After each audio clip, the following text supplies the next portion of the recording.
안녕하십니까, 수미됐습니다. 제가 말이죠, 카메라가 그런지 몰랐네요. 네. 제가 플라스틱 식기하고 죄수복을 입고 잠시 이제 감옥 체험을 좀 하고 있었습니다. 예.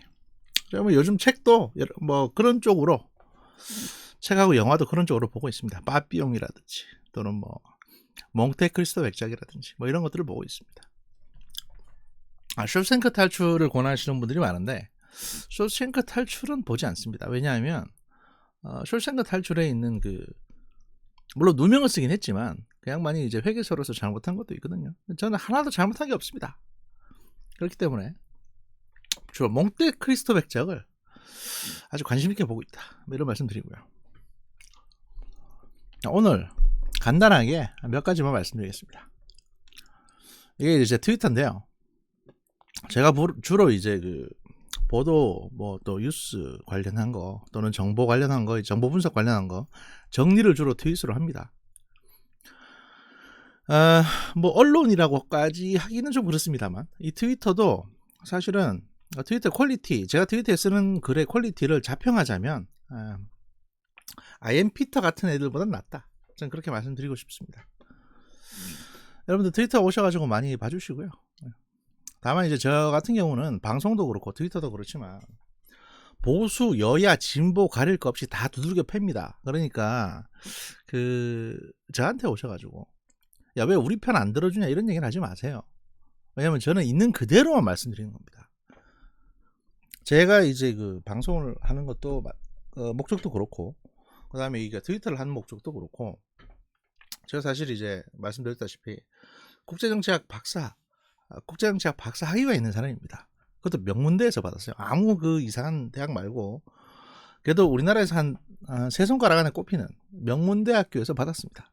그렇기 때문에 보통은 이제 저널이라고 하는 학술지에 짧은 논문을 써가지고 이렇게 뭐 세상 비판을 많이 하는 게 학자들인데, 그러다 보면 보통 철진한 얘기를 하기 마련이거든요. 저 같은 경우는 그냥 트위터나 방송이나 이런 걸로 바로 현실 정치에 대해서 비판을 하고자 제가 방송을 하는 거지, 돈 벌려고 하는 게 아닙니다. 돈 벌고 싶었으면 제가 뭐 후원 계좌 같은 거 만들어 가지고 열고 막 방송 제작에 많은 비용이 들어갑니다, 돈 좀 주십시오. 그래서 영상은 형편없지만 저희가 뭐 인건비가 많이 듭니다. 저희 박사가 이런데 하루에 이렇게 1시간씩 뭐 하고자 하면은 쉽지가 않지 않습니까? 이러면서 막 구라를 떨어질 겁니다. 근데 이건 제가 하고 싶어서 하는 일이기 때문에 돈을 안 받는 거예요. 이거 뭐 제 얘기 들어주시는 것만으로도 여러분들이 제 입장에서는 되게 영광이지 않습니까? 그리고 이렇게 방송할 수 있는 기회가 많지도 않고요. 아무튼 이제 대통령이 아침마다 받아보는 첩보 보고서, 정보 분석 보고서를 여러분도 받아본다고 생각하시고 제 방송을 들어주시면 감사하겠습니다. 오늘 오전에 말씀드릴 내용은 아주 간단한 겁니다. 간단한 몇 가지만 말씀드릴 건데, 제가 이제 트위터를 쭉 보다가 하나를 발견했어요. 뭐냐면 환타님께서 올리신 트위터입니다. 이게 이제 인도 환타라고 불리는 AKA 전명륜님이라는 분께서 이제 뭐 여러 가지 시사 활동을 또 많이 하시고, 뭐 개정판까지 다 합하면 저서가 무려 47권인가 그러십니다. 47권의 저서를 자랑하는, 트위터에서 보기 드문 지식인이죠. 현자신데 이분이 이제 이런 트위터 올리셨어요. 박영선 지지하는 게 아니고 깔려고 올리신 겁니다.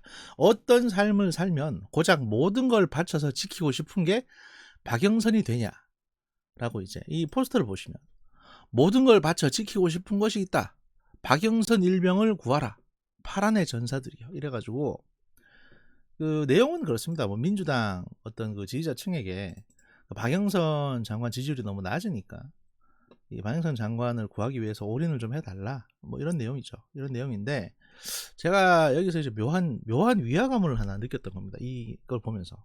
왜냐면 이게 저희한테 되게 익숙한 사진이거든요. 왜냐하면 지금부터 한 달쯤 전에 제가 이제 트위터 게시물에서 똑같은 내용을 한번 깠었습니다. 박영선의 마치 부를 움켜쥐겠다는, 명예를 움켜쥐겠다는 독수리 발톱 같은 손을 보고 제가 야, 저 양반 참 대단하다 이런 생각이 들었었는데, 그거 정무 감각 진짜 겁나게 없다. 저런 데 가서 저런 걸 하면서 어떻게 저런 짓을 하냐. 여러분 아실 겁니다. 페레가모 구두도 확 찢으신 분이잖아요. 그죠? 아니 뭐 찢었든 찢겼든 간에. 근데 솔직히 누가 그렇게 너덜너덜해진 구두를 신고 다닙니까? 여성들이. 게다가 반대쪽은 또 멀쩡해요. 보면. 그때도 사실 선거철이었거든요. 그래서 이제 그런 거. 그러니까 뭔가 이 작전을 짠 것 같은데 계획을 하고 가는 것 같은데 되게 어설픕니다. 어설픈데. 제가 여기서 묘한 위화감을 느꼈던 건 바로 손입니다. 손에 있는 반지. 여기 보시면 한쪽 손가락에는 이렇게 제가 좀 더 확대해 보겠습니다. 이 그래픽 프로그램을 사용을 해서 확대를 해드릴게요. 보시면 자 한쪽 손에는 금반지가 있죠. 그죠? 이 금반지입니다 원래. 그리고 이쪽 손은 깨끗하지 않습니까? 그렇죠? 보통은 이렇게. 근데 보통 왼손에 끼지 오른손에 끼지 않습니다. 근데 이제 이게 거울처럼 뒤집어지냐? 그것도 아닙니다. 같이 삽시다 이래가지고 이거 그대로 나왔죠. 뒤집어진 영상이면 이게 K가 역-K가 됐겠죠. 그래서 이 사진에서는 오른쪽에 금반지를 끼고 있고 왼손은 아무것도 없습니다. 자, 이 사진 원본이 뭔지 아십니까? 보여드릴게요. 원본이 이겁니다. 네, 원본이 이겁니다. 뭔가 다르죠? 오른손에도 왼손에도 뭔가 있죠, 그죠? 다른 각도에서 찍은 사진을 보시죠. 이게 좀 더 선명한 사진이라서 제가 드리겠습니다. 이 파란색, 아까 보라색 보석이 이게 58인가 아마 그럴 텐데, 또는 뭐 보라색 다이아몬드일 수도 있습니다. 하여튼 대따 큰 보라색 반지가 이렇게 보젓이 박혀 있습니다. 이 사진은 제가 그냥 아무 데서나 받은 게 아니고 여러분이 구글 검색창에 박영선 눈물이라고 치시면, 박영선 띄우고 눈물이라고 치시면 이 보도용 언론사의 이 기사에 실린 사진입니다. 이 사진이 줄줄이 뜹니다. 그러니까 팩트는 뭐냐 하면 왼손에는 보석 반지, 오른손에는 금반지를 끼고 계시는 거예요. 오른손에 금반지를 끼고 계시는 건데, 뭐 이 금반지는 뭐 애인한테 받은 건지 아니면 우정 반지인지 뭐 건강 기원 반지인지 그건 모르겠습니다. 근데 어쨌든 간에 반지를 원래 2개 끼시는 게 박영선 장관의 스타일입니다. 이도류인데 이 포스터에서는 하나만 나온 거죠. 포스터에서는 하나만 있습니다. 여기는 없습니다. 자, 이게 뭔가 그러면 이게 무슨 일이냐 도대체. 제가 이제 심리 분석을 해보면 이 포스터를 제작한 사람은 아마 팬이거나 아니면 더 레프트 로고 없는 거 보니까 팬이 만들었을 가능성도 있고요. 또는 뭐 박영선 캠프에서 만들어서 뿌렸을 가능성도 있습니다. 자, 일단 이 질질 우는 사진을 활용을 하되 두 손으로 막 이렇게 우는 사진을 활용하되 딱 봤더니 야 보석 반지 있다, 야 이거 어떡하냐, 야 지우자 해가지고 이게 포토샵으로 아마 이제 뭐 이쯤에서 색깔 따가지고 갖다 붙이셨겠죠. 그래서 보석 반지를 깔끔하게 지워버린 겁니다. 왜 지웠을까요? 이렇게 울면서 박영선을 구하고 싶은데 보석 반지가 떡하니 있으면 이거 마치 이거 야 이게 주로 유권자층이 가난한 사람들이 유권자층인데 소외받은 사람들 보석 반지 있는 여자를 구하자 그러면 이게 어필이 되겠어? 그러니까 없는 것처럼 해. 그래야 박영선 불쌍한 사람이네 이런 생각하면서 이제 표를 줄 거 아니냐. 딱 이 마인드잖아요. 이 마인드 때문에 없앤 거잖아요. 이게 뭡니까 이게. 정보도 없고 눈썰미도 없는 모자란 그 가난한 사람들 뒤통수 쳐가지고 편화 뜯으려고 이렇게 하는 거 우리 많이 봐왔습니다. 100년 전에 레오나르도 디카프리오가 나왔던 100년 전 상황을 다뤘던 타이타닉 보시면 부자들이 귀족들이 고명보트 먼저 타겠다고 가난한 사람들한테 막 총질하죠. 그게 얘들 마인드예요. 처음에는 난 여러분들하고 똑같은 사람입니다. 전 여러분들처럼 바닥에 있습니다. 이러면서 막 어쨌든 그렇게 보여야 되니까 신발에 구멍 뚫고 막 그 다음에 뭐 편의점 가가지고 막 젊은 총각한테 옆에 서가지고 그래 뭐가 고민이냐 이런 막 밤에 이 새벽 근무하는 게 너무 힘들어요. 그래? 그러면 내가 저기 얘기해가지고 무인 점포를 할 수 있게 해줄게. 이 무인 점포를 만들겠다는 게 뭡니까? 야, 그렇게 일이 힘들면 관둬.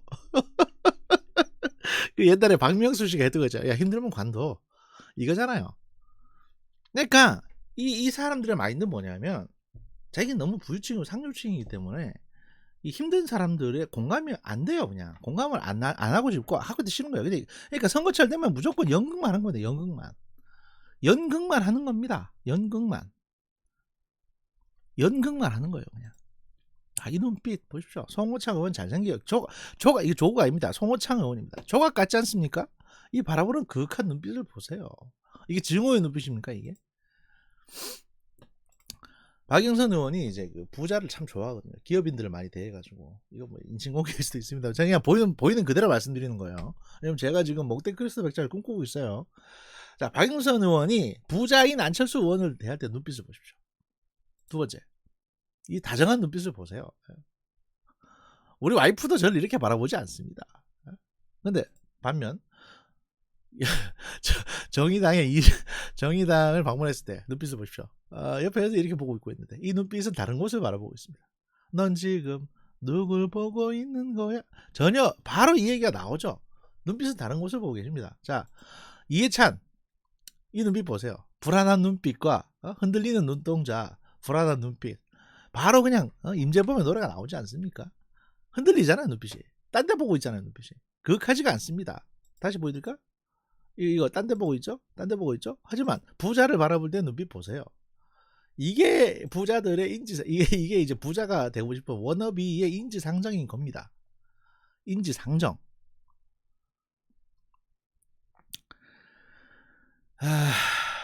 부자 되고 싶은 거죠. 이게 MB하고 뭐 똑같죠 사실은. 마음가짐이 똑같습니다. 네. 똑같고요. 그 김상조 씨 관련해 가지고 뭐 여러분들이 이제 뭐 비난을 많이 하시는데 사실 비난을 받아야 되는 건 사실이죠. 뭐 근데 거기에 대해서 어떻게 저렇게 이중적일 수가 있냐고 얘기하시는데 그거는 그렇게 생각하실 건 아닙니다. 왜냐면 원래 부자들이 그렇습니다. 무슨 얘기냐면 보세요. 이 기사에서도 뭐라고 다루고 있냐면 김상조가 예금만 14억이 있는데 목돈이 필요해서 전세금 올렸다는 청와대 이러면서 비판을 하고 있잖아요. 근데 이게 언뜻 보면 되게 맞는 얘기처럼 들립니다. 그런데 그렇지가 않습니다. 솔직히 상식적으로 봤을 때, 일반인들 여러분들 상식적으로 봤을 때 김상조 씨 지금 상황은 강남에 자기 아파트가 있고 강북인가 어디에 뭐 전세로 월세인가 월세로 살고 계시는 거예요. 지금 50만 원 내고. 그런데 강남의 아파트는 세를 줬습니다. 그리고 이제 강북에 지금 제가 알기로는 어디 왕십리 근처 사시는 걸로 알고 있는데 왕십리 근처에 이제 보시면 내용 나옵니다. 이거 무슨 아파트인지. 그렇지. 성동구 금호동 도산 아파트. 보증금 3억 3천에 이제 월세 50만 원 살고 있는데 이 전월세법이 바뀌면서 이게 이제 월세 없이 전세 5억으로 2019년 20여니까 그건 아니구나. 하여튼 월세 없이 전세 5억으로 이제 전환이 됐습니다. 그래서 보증금 3억 3천에 월세 50만 원 내다가 전세 5억을 내야 되는 거예요. 그러니까 전세금을 그러니까 이제 보자 1억 7천만 원 더 내시면 되죠. 더 추가로 집주인한테 주면 그냥 전세로 사실 수 있는 겁니다. 사실 이렇게 되면 1억 월세 50씩 내다가 그냥 1억 7천만 원 집주인한테 더 주면 전세로 돌리니까 뭐 괜찮네 라고 생각할 수도 있습니다. 일반인들은. 그런데 이제 부자 김상조 씨의 마인드는 뭐냐면 가만히 있어봐. 1억 7천을 내가 더 줘야 돼. 그럼 내 계좌에서 1억 7천에 현금이 나가는데 그러면 그만큼의 이자를 내가 못 받잖아. 그러면 내가 내 계좌에서 1억 7천을 주느니 차라리 내가 전세 주고 있는 강남 아파트에 세를 그만큼 올려가지고 내면 되겠네? 라고 이제 생각을 하신 거죠. 이게 사실 일반적인 어떤 그 부자들 또 일반적인 사람들의 마인드입니다. 사실 뭐 내 돈 내니 더 올려가지고 더 받겠다 뭐 이런 마인드 뭐 그래 이해할 수 있죠. 그래서 이게 사실 이게 다른 정부 같았으면 문제가 될 소지는 별로 없어요. 왜냐하면 아니 생돈을 이렇게 은행에서 빼서 내가 이자도 못 받고 내 재산을 빼서 남한테 이제 맡겨놓느니 나도 누구한테 전세 주고 있는 입장이니까 거기서 그냥 올려가지고 게다가 강남에 있는 아파트는 1억 7천 정도 올려도 뭐 문제 없지 않을까. 근데 이제 1억 7천만 올리면 그보다 더 올리셨고요. 일단 그러니까 필요 금액보다 일단 더 올리신 부분이 있고 그거는 이제 정정할게요. 1억 7천보다 더 올린 건 아니고 일단 14.1% 그러니까 1억 2천만 원을 더 받았습니다. 1억 2천만 원을 더 받고 1억 2천만 원 올리고 나머지 이제 5천 정도는 이제 자기가 커버한다. 자기 돈으로. 뭐 이런 마인드였겠죠. 그래서 이런 게 사실은 그렇게 크게 문제가 안 될 수도 있는데, 현 정부에서 김상조 씨가 왜 비난을 받느냐, 그거죠. 애초에 경제 논리로 보면 맞는데, 애초에 이 정부는 공직자들을 성직자처럼 포장하려고 노력했습니다. 그러니까 공직자나 일반인들은 성직자가 아니에요, 사실은. 실력 있고 돈 잘 벌고 돈 잘 모으고 했던 사람들이 능력이 있으니까 공직에 앉히는 건 당연한 건데, 과거 보수 정권에서 그렇게 일했던 사람들을 다 적폐니 뭐 부패한 세력이니 이렇게 매도를 하다 보니 자기들은 상대적으로 깨끗해야 되는 거예요. 깨끗한 게 아니지, 깨끗하게 보여야 되는 겁니다. 그래서 이렇게 되도 안 한 청렴한 선비 어쩌고 저쩌고, 야, 돈 50억 가진 게 무슨 청렴한 선비예요. 그런데 그렇게 청렴한 선비를 만들려다 보니까 조국 같은 사람도, 아니 우리 재산 전부 다 저기 우문동 학원에 들어있어요, 막 이딴 식으로 얘기하잖아요. 근데 그게 아닌데도 불구하고 늘 그렇게 내로남불, 또 성직자처럼, 우리는 안 그런데 성직자처럼 포장하기, 이런 것들이 되다 보니까 소위 자업자득으로 그 부메랑을 맞은 거죠. 제가 아까 말씀드렸던 바로 이 박영선 씨의 바로 이죠. 이 포스터 같은 경우도 여기는 그런 포장, 우리 편은 깨끗하고 선량하고 소박한 사람들이라는 그 포장이라는 겁니다. 현실에서는 이렇게 보석 반지 끼고 있는데, 그림 속에서는 이렇게 그냥 금반지 하나만, 소박한 금반지 하나만 끼고 있는 것처럼 보이게 하기 위해서 조작질을, 포토샵질을 해제키는 게 현 정부의 바로 실체다. 현 정부 지지자들의 실체고, 뭐 현 정부 소위 말해서 사상을 만들어내는 사람들 실체다. 이런 어떻게든 가려, 어떻게든 왜곡해. 저 사실 진짜 실망스러운 게요, 지금 현 정부의 주체인 386 사람들은 뭐 박정희 말기부터 시작해서 전두환 정권 내내 소위 말해서 학생운동이라고 해서 소위 투쟁을, 민주화 운동을 위해서 투쟁을 했던 사람들 아닙니까? 박종철 사건이 일어났을 때 탁 하고 치니까 하고 죽더라, 이러면서 이제 어떻게 그런 일이 있을 수 있냐고, 왜 사인을 조작하냐고 지랄질을 했던 인간들 아니세요? 그런데 자기들은 왜 여기서 조작질을 하세요? 이렇게 왜 조작질을 하시는 건데 도대체 왜 보석 반지가 갑자기 없어지는 건데, 이렇게 이런 조작질하는 마인드가 곳곳에서 관측이 되니까 주사기 같은 것도, 야 니네 저기 예방접종 저 코로나 백신 접종 저거 조작한 거 아니냐, 이런 전반적인 의심을 사는 겁니다. 자업자득이에요. 다 니들 잘못이지 누구 잘못이에요 이게. 좀 더 자기 자신을 돌아봐라, 이런 말씀 드리고 싶습니다. 지금이라도 박영선 씨가 후보를 전격적으로 사퇴를 하고, 국회의원들도 문제가 제기됐던 사람들, 뭐 범죄나 또는 기소됐던 사람들이나 이런 사람들 전부 다 저기 의원직 사퇴하시고, 이렇게 해도 다 내년 대선에 니들이 기회를 얻을 수 있을까 말까 하는 상황입니다 지금. 근데 아직까지도 당신들은 정신을 못 차린 것 같아요. 그래서 국민들이 이렇게 분노하고 있다. 일단 이 말씀 먼저 드리고, 그 다음 두 번째는 이거 좀 안 하면 안 됩니까? 대통령 마스크가 무슨 어디 간판이에요? 작작 좀 하십시오. 대통령 눈빛도 별로 안 좋잖아 지금. 간 안 좋다니까 이 양반. 그리고 마지막으로 우리 저 유비현덕님께서 이렇게 이제 그 건담 장난감을 이렇게 갖고 노셨는데, 우리 유비현덕님께서 갖고 노셨는데, 전 여기 이 건담 모형에 RX78 범계라는 이제 그 모델명을 감히 헌정하고 싶습니다. 자, RX78 범계다. 예, 범계는 박범계의 범계입니다. RX78 범계라는 모델명을 왜 이 건담에게 헌정을 했는지 다음 사진을 보시면서 오늘 오전 방송 마무리하도록 하겠습니다. 자, RX78 범계, 그렇습니다. 오늘 오전 방송은 여기까지고요. 자, 오후에 다시 의관을 정제하고 다시 여러분들을 찾아뵙도록 하겠습니다. 감사합니다.